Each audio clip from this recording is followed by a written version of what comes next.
Welcome to the Jampack report today for April the 30th of 2023.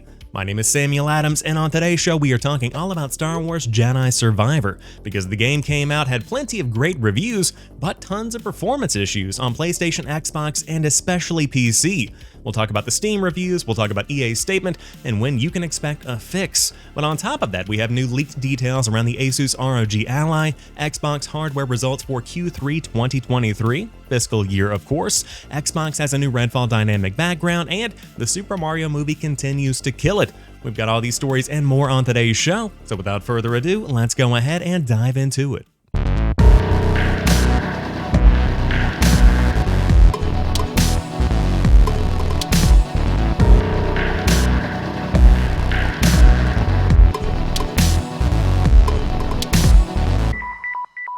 Before we get to the meat of today's show, I did want to talk about the fact there is another episode of the Jampack Report that dropped on Friday, a bit of an extra midweek show for you all, talking about the CMA's denial of Microsoft's bid to acquire Activision Blizzard. They said that it was going to stifle competition in the cloud gaming space, and I thought this topic deserved its own episode. So if you do want to check that out, it's up now on YouTube and podcast services. We talk about cloud gaming, we talk about where Xbox should go from here, because the strategy one way or another really doesn't change all that much. Xbox has one mission, and they really should stick to it. So if you want that episode, it's up now once again on YouTube and on podcast services. But to dig into today's main topics, let's start with the review roundup for Star Wars Jedi Survivor, because these drove hype through the roof going into the launch on Friday. Over at GameSpot, they gave it an 8 out of 10, NME has a 5 out of 5, VGC has a 5 out of 5, Game Informer has it at a 9.25 out of 10, and IGN and Destructoid both give it a 9 out of 10 as well. So this certainly generated a lot of conversation leading into the launch. People were excited about this, and I would compare these hype levels almost to Resident Evil 4.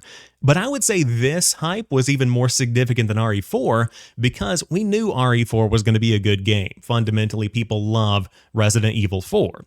Star Wars Jedi Survivor is something entirely new. It was the first big, real new launch of 2023 on the scale of a new Star Wars game. I mean, you can't really match that considering how big Star Wars is.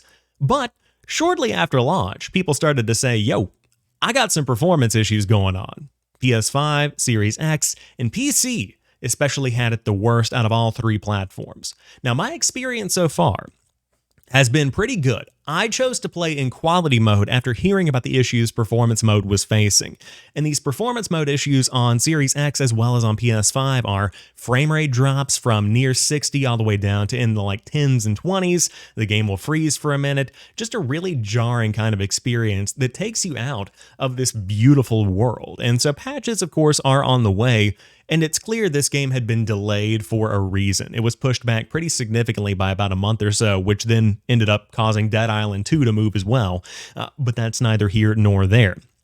As far as the PC performance issues go, they have been so bad that EA has now had to issue a statement, which we'll get to in a minute. But Matt Wales over at Eurogamer reports on the situation where he says, as Star Wars Jedi Survivor continues to rack up negative reviews on Steam for its PC performance issues, EA has released a statement to purchasers saying it's aware the game isn't performing to our standards and insisting it's committed to fixing these issues.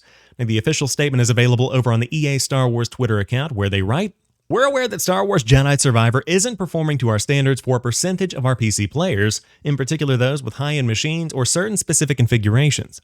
For example, players using cutting-edge multi-threaded chipsets designed for Windows 11 were encountering problems on Windows 10, or high-end GPUs coupled with lower-performing CPUs also saw unexpected frame loss. Rest assured, we are working to address these cases quickly. While there is no single comprehensive solution for PC performance, the team has been working on new fixes we believe will improve performance across a spectrum of configurations. We are committed to fixing these issues as soon as possible, but each patch requires significant testing to ensure we don't introduce new problems. Thanks for understanding, and apologies to any of our players experiencing these issues. We will continue to monitor performance across all platforms and share update timing as soon as it is available. Signed, the Star Wars Jedi team.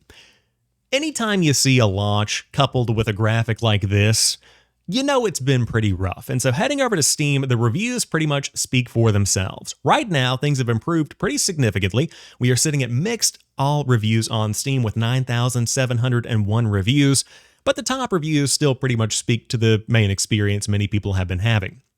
TidyWire says, I'm not your beta tester, EA. Greeka says, wait for performance fixes. Ornog has a very extensive review, and what I like about Steam reviews is that they show how long somebody has played the game. So somebody that spent less than half an hour playing the game, I don't put as much faith into their take on the game, because I saw some people saying that once you get out of Coruscant, the first area you're in the game, the performance seems to improve. Not that it's an excuse, but I will much rather take the experience of somebody who's had 24.4 hours on record of playing the game over somebody who's just had for less than half an hour. Ornug says, I just finished my first playthrough of Jedi Survivor and wanted to provide my personal input for those still on the fence about purchasing this game. I hope I can help you decide. First and foremost, I can confirm this game does have performance issues that should have been ironed out before Respawn and EA decided to go ahead with the release.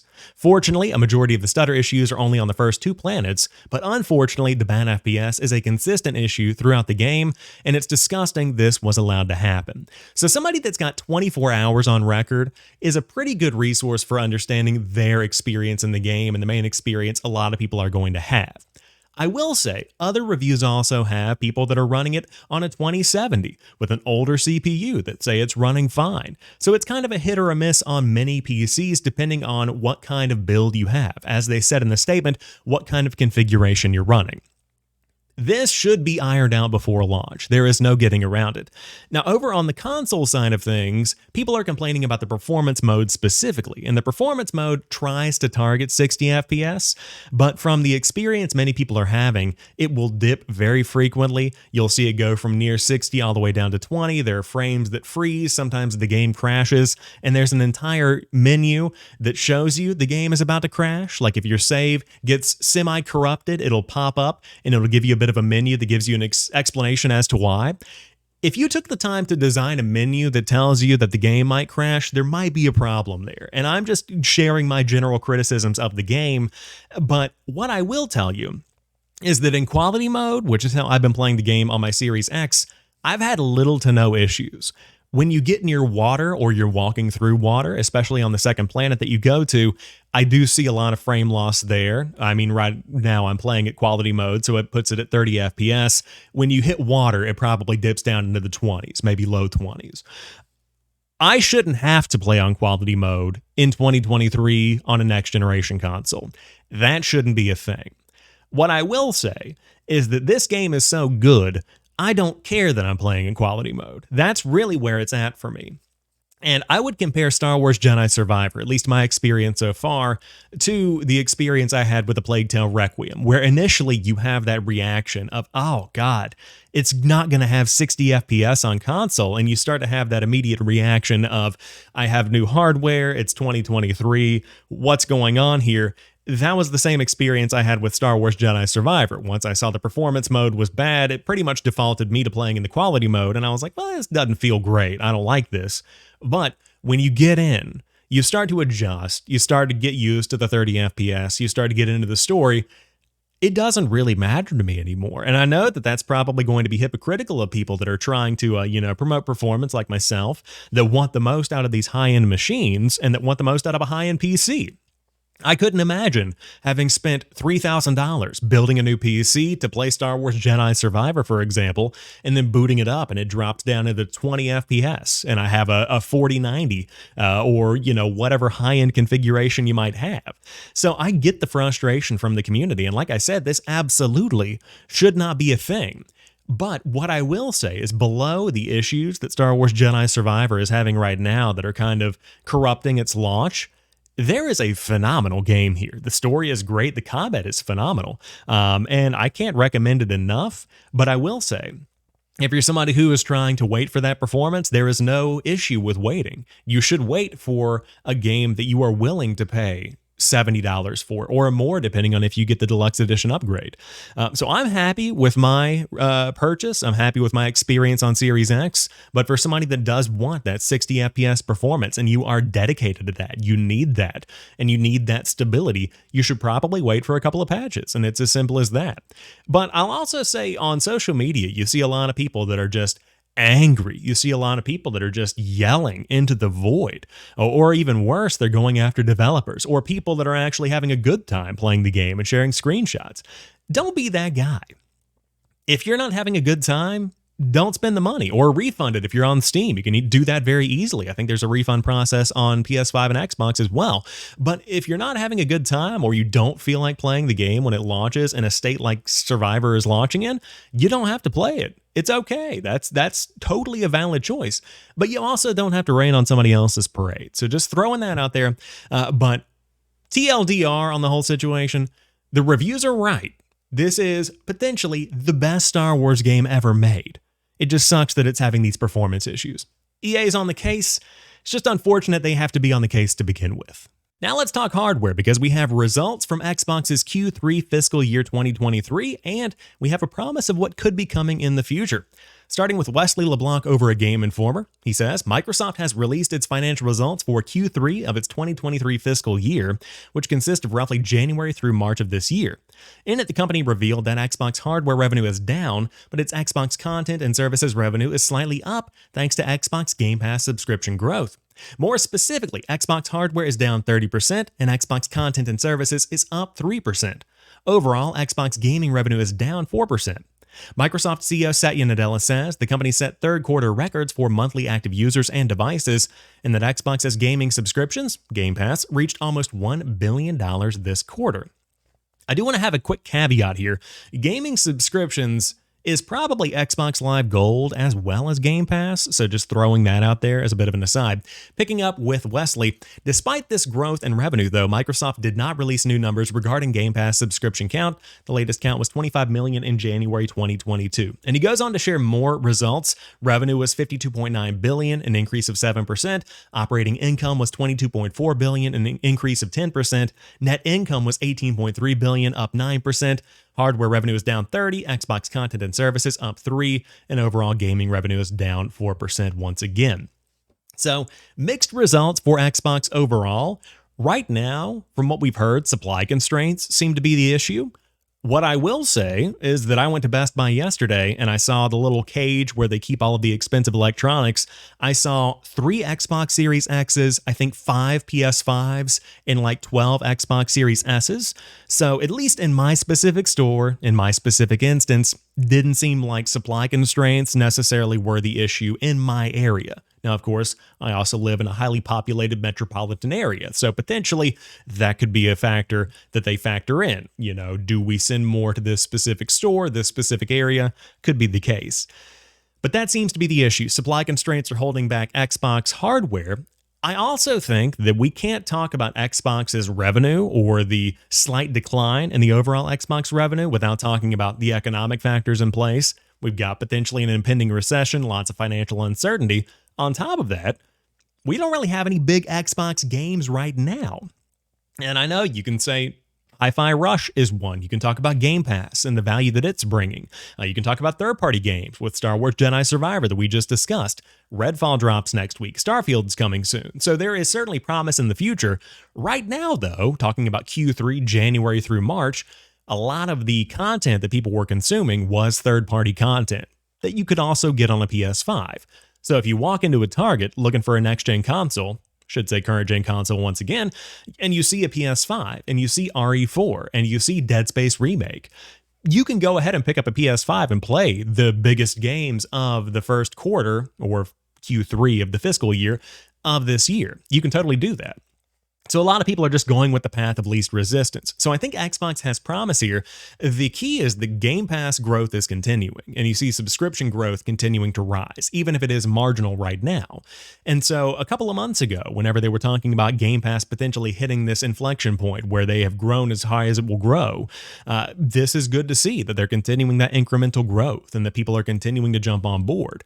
But what I will say is that it's nice to see that Xbox's services and their push for that seems to be successful. If that is where they see the future of the industry and for the future of their platform, then it seems like they're doing a good job pursuing that goal. So hardware is down, revenue is up, and the Xbox train keeps on rolling, but the ASUS ROG Ally is also keeping on rolling with another leak, this time reported on by The Verge, that says it will start at $600 with an AMD Z1 and 256 gigs of SSD space. That's just $70 higher than the Steam Deck. Now, if you haven't seen the ASUS ROG Ally, this is coming as one of the new handheld gaming PCs that's been entering the market. Now, up until this point, the Steam Deck has pretty much been the go-to handheld gaming PC. Number one, because it's made by Valve, and it has a lot of compatibility with the majority of games people already have on Steam. So that makes it way more accessible, and it just seems like it's more of a smooth entry into the handheld gaming PC space. There's less finagling you have to do, or you absolutely require yourself to do once you dive into a Steam Deck as compared to one of these other third-party devices. With ASUS, the key is that they are focusing on introducing Windows into the mix. Microsoft is going to have representatives at the entire reveal event, I believe May 11th, so that shows there is a strong partnership there. So if Windows 11 has native compatibility on the ASUS ROG Ally, this could be the game changer that brings Game Pass natively to this device, rather than having to play through cloud gaming or having to do some kind of weird workaround, which is what a lot of people do on the Steam Deck right now. But it is slightly more expensive, just not majorly more expensive. And we're talking about something that, depending on how the power and performance actually turns out, is likely going to be more powerful than the Steam Deck. So at that point, you can run newer games better. Like once there are more patches for Star Wars Jedi Survivor, you could run it on this thing. We're talking about something that has a lot of beef to it. So over at The Verge, once again, Sean Hollister writes, just 2 days after a substantial leak pegged the price of ASUS's Steam Deck competitor at $699 with a Z1 Extreme chip and 512 gigs of storage, an extremely similar leak says the entry-level model with a vanilla Z1 processor and 256 gigs will cost $599. As before, Snoopy Tech was the first to spot the leak, and we similarly corroborated with Roland Quant, who showed me the data so I could see it. If true, this means both configurations are within spitting distance of Valve's comparative pricing, where a 256 gig Steam Deck costs $530 and a 512 costs $650 respectively. But Valve also sells a $399 Steam Deck that comes with 64 gigs of eMMC storage, which enthusiasts open to replace that SSD. When it comes to the 3 different SKUs of the Steam Deck, by the way, you really should just get the 256 gig SSD version, because at that point you have faster loading times and tons of memory in comparison to that 64 gigs. Of course, you can insert SD cards and stuff, but ultimately you really want that SSD. So I would consider the Steam Deck to really start at $530 if you just want to open the package and play games. So this is something that is going to be competing with that in a very big way. And it looks very PC gamer focused. You've got the RGB thumbstick surrounding area where it lights up and you can customize that. You've got the little ROG Ally logo on the bottom right. And it is also comparative in size. It feels good in the hand from these first impressions that we have seen. Very similar layout as well. Not sure about that D-pad. We're going to have to see about that Xbox 360 looking D-pad they've got on that thing. But if this does in fact come in at $600, that's going to be very impressive. And what Jess Gordon over at Windows Central said really resounded with me, whereas we're talking about cloud gaming and we're talking about Microsoft being denied the acquisition of Activision Blizzard because of the potential growth for cloud gaming. As this kind of hardware gets cheaper, and as we see not only phones have more onboard processing power, which is something Bobby Kotick at Activision brought up, talking about the response to the cloud gaming decision, or the Activision Blizzard acquisition decision based on cloud gaming, you're going to see cloud gaming kind of decline in not necessarily popularity, but significance. It's not going to be required to play these big beefy games on the go. You are going to have that onboard power as stuff like SSD storage gets cheaper, as these processors get more powerful. And so with the ASUS ROG Ally, this is one of the devices that's really starting to have that kind of turning point and really put a curve to it, where the Steam Deck came out, it was comparable to a gaming PC on the low end, and it did well with what it had. You know, lower resolution, you get higher frame rate. Higher frame rate, you get lower resolution. I think I said the same thing twice just now. Don't worry about it. You know what I'm saying. You adjust and compensate, but the battery life, rough on that one. Let's see what the battery life is like on the ROG Ally and other competing devices that come out, because this could be the future. And as we see PlayStation shifting to a cloud handheld, Logitech shifting to a cloud handheld, as these options they can bring to the market, you have people going in the opposite direction, focusing on packing as much power and hardware into one little device as they can. So I'm excited to see how this one turns out. Time will tell, but the official launch date is going to be TBD, should be coming later in 2023, but there's going to be a reveal event in May where, again, Microsoft reps are going to be there, and we'll get all of the details on exactly how beefy this thing really is. I'm excited to see it. It's a fun time to be a fan of tech and a fan of gaming. To round out today's show, we've got a 3-pack of stories for you all. Wahoo writes the team at Deadline, the Super Mario Bros. Movie is jumping past $1 billion global today, April the 30th, according to projections. It was just a matter of time. With estimates through Sunday, Illumination, Nintendo, and Universal's The Super Mario Bros. Movie is expected to cross $1 billion global, becoming the first release of 2023 to that milestone and the 5th of the pandemic era, and it's getting there in just 26 days. The entire international box office as of Friday is at $970 million. Of that, $483 million is from the international box office. Domestic is at $487 million. This weekend, however, notably included openings in the majors of Korea and Japan. Through Friday, the Korea gross is $1.65 million in second place. In Japan, play is strong, though those numbers are not quite ready yet. This is absolutely going to smash past $1 billion and then keep on going. Not only does this showcase the power of Mario as a brand, it also showcases the fact that when you do a video game movie and you just stick to the script, you do what people expect, you're going to have a good time. You know, we see a lot of various video game adaptations that try and make it into a movie versus trying to make a game into a movie. They try and make it into this cinematic take on the universe. I think back to like the Halo TV show, for example, that totally went off the script, made it into something fans didn't want. Mario is just Mario, and it's a good-looking Mario movie. And so it makes sense this continues to grow and shoot past any kind of estimates that many people might have had, although who would have thought that 26 days in, we're hitting $1 billion. That feels very fast to me. But hey, congrats to the entire team, and it's nice to see that video game movies and adaptations are starting to break that mold. I mean, we had The Last of Us earlier this year that was legitimately some of the best TV I have ever seen. It wasn't like I was watching a video game adaptation. It was like I was watching a TV show based on an incredible artistic property. Like, if you haven't seen The Last of Us on HBO, you really need to watch it. Phenomenal show. But love to see the Super Mario Bros. Movie continuing to kill it. And in the meantime, all of the other media around the world are continuing to kill it. And you know what else is killing? Vampires in Redfall. How do you like that? That segue there. Xbox has rolled out a new Redfall dynamic background on Xbox Series X and S ahead of the launch later on this week. If you're excited about the impending Redfall release date and want to see the game appear on your Xbox Series X and S sooner rather than later, why not add the new dynamic background to your dashboard? And Clabriel over on Twitter has a quick look at it if you want to check it out. A little bit of animation here in the vampire, a little bit of animation in the bird, but this is one of the new options there. And I'll also say that Xbox has confirmed they are going to be changing up the way the dashboard looks in the weeks ahead. Right now, Alpha Insiders have stopped their test of the change they were going to implement that blocked up a lot of these beautiful dynamic backgrounds they've implemented in the past few years. And so they're going to be giving these pieces of art more of a spotlight. And of course, if you set screenshots from your games as your background, you'll be able to see more of those too. I love these little things, though, these little touches as far as the marketing goes, where, yeah, it's a small thing. Will I equip it? Maybe, maybe not. Right now, I'm sticking with my Dead Space wallpaper they introduced earlier this year, but I love customizing.